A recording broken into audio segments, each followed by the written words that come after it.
Shout out to the directors and everyone involved in making The House of the Dragon. Why do I say that? Because this show handles politics and gender politics so well to where I almost was surprised. You know what? Screw that. I was surprised because this show is so non political in the best way possible. Don't get me wrong, it is political because it's Game of Thrones and it's always going to be political. But they're not trying to shove down your throat that women are constantly victimized by the horrible men of the world and society. They're telling a compelling story with politics involved and it's not feeling preachy. They're in trying to inject their own agenda to their own ends. It just isn't like that. They're just telling a good story with good characters and wonderful and phenomenal acting. Like these people feel like they're actual people having real conversations. You know, it doesn't feel forced. It doesn't feel weird. It just feels like flawed human beings having conversations about flawed and very nuanced topics that are very, very detrimental to the society. Whether it's for good or for bad, and for better or for worse, they are allowed to have these conversations and not feel like they're just screaming a bunch of Twitter words at you. Like, it just feels wonderful. And I could just be numb to the Disney Plus CGI, but man, the CGI on these dragons look incredible. HBO, I love you. These dragons are literally a work of art. Like seriously, I haven't seen dragons this good since, Game of Thrones. Unlike cheapo Disney, they actually put the budget where they need to put it and actually give a good compelling story, a good CGI, and more importantly, properly written male and female characters. Like a lot of these characters do horrible things, yet they still have emotions, feelings, dreams, and goals. They show the good and the bad of humanity in both genders, and I love that. I will say they do lean a lot, and I mean a lot, on the history of Game of Thrones, not in the story itself, but the overall meta of it all. Like every time I hear House Lannister, I keep picturing Jaime in her in his constantly being involved. I keep picturing him to come out and be all like, you know what I mean? It's just very funny. I don't know why I found it funny. Cersei, her name was Cersei Lannister. I don't know why I forgot her name. Please forgive me. But unfortunately, there's no Dothraki. The masculinity is gone, bro. Like, I'm not kidding. I'm actually really upset about that. Like, I really wanted to see some version of Dothraki in this show to some extent. Man, I miss Khal Drogo. Like, seriously, all seriousness, dude, they really gotta stop leaning into the incestuous nature of the Targaryens. Like, honestly, I'm trying not to be prejudiced when it comes to these Targaryens, but bro, they all seem to be part of that sweet home Alabama lifestyle. Like, it's honestly annoying to me. Like, you already know in today's society, this type of behavior will not fly. I get it, okay, bloodlines, it was more tolerated back then or whatever, but come on, man. Like, the writers knew what they were doing when they were leading into this. Like, seriously, what is with Game of Thrones and incest? I do not understand their obsession with this type of storytelling. And they tried to clean it up with the princess, getting it on with the knight. But I'm just like, that doesn't make up for what you tried to do earlier. It just doesn't. It's still in the back of my head every time I watch this show.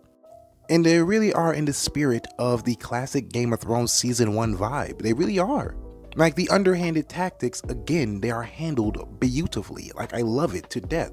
Everyone is literally out for themselves, and I love this show for it. Whether it be the king or the current acting king, performing a less than ethical situation as far as saving the heir of his throne and having a horrible outcome because of it. Or whether it be his own brother and his own sinister machinations to the throne. And towards the man's daughter. Like, seriously, bro. Gross. You are related. You are her uncle, bro. And there was a LGBTQ plus reference in this show because it's still 2022. It's going to happen regardless. But at least they they got rid of that romance real quick. And I'm not going to spoil that part, but if you know, you know. You know what? Screw that. I'm spoiling it. Dude, the night that the princess was banging literally bludgeoned this man's head. Like, fist to face. Just straight up mutilated him. Like, it was crazy. But then again, he did ask for it. The man was really just pushing his boundaries with it. I was just like, bruh, you kind of had that coming. I'm not going to lie to you. You should have just kept your nose where, it was meant to be. Get out of people's business, bro. Always spreading gossip, but that's why I love Game of Thrones. They handle drama so well. Like, it almost feels like I shouldn't be listening into what they be doing, but hey, man, it's a show. It's just like, that's how real it feels. And of course, the freaking landscape shots are immaculate. Wallpaper fuel if I've ever seen it before in my entire life. Also, just a side note, I love when they reference King's Landing in any capacity. Like, in any capacity. I don't care how small the reference is, just them saying King's Landing is great. And also, the way they allude to the future events of Game of Thrones, bro!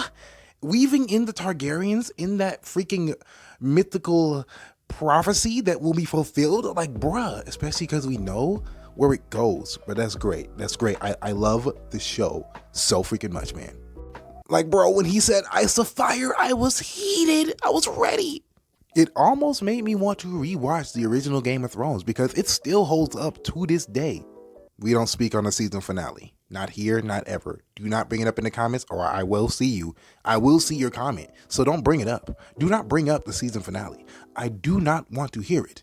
And again, the way they handle the female characters is exactly how I believe how women back then would have these discussions. And again, as I said before, it doesn't feel forced or preachy.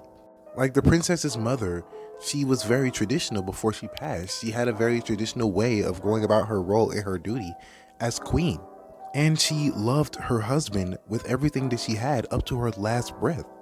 Like I felt his sorrow when she passed, even if it was due to his own hubris and greed for an heir. And that's the biggest thing for me. You feel for every one of these characters.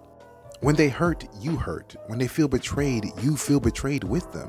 When they prosper, you want them to prosper. It's amazing. And bruh, the music, you know, they hit me with the nostalgia. The music, bro. Y'all know, bro, I'm a stickler for a soundtrack. If you don't know, now you know, the more you know. But man, it's incredible. It's great. You know I love it. You play that freaking soundtrack, bro, and I'm already hooked in. Also, the Iron Throne looks a lot more composing and imposing than ever before. Like, man, again, wallpaper fuel to the highest degree. Stand by it. Like, bro, when the king's brother literally said, add it to the throne, I was like, bro, I hate this guy right now, but man, you're a badass.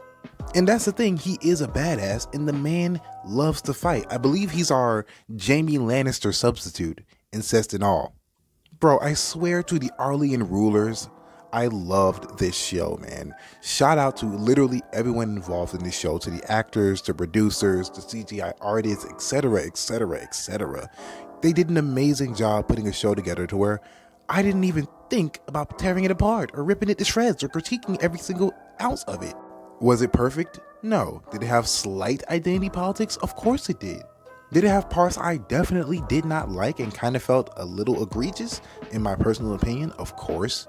But the good more than makes up for the bad. And honestly, I would recommend this show heavily to anyone who wants to get that Game of Thrones feel. So yeah, man, shout out to House of the Dragon. You did an amazing job. So yeah, that is my thoughts on the House of the Dragon and its entirety. I will be thoroughly continuing to watch to the plot and for everything else involved. Let me know your thoughts in the comments below. Like, comment, share, subscribe to all the good stuff, and I'll see y'all in the next video. Peace.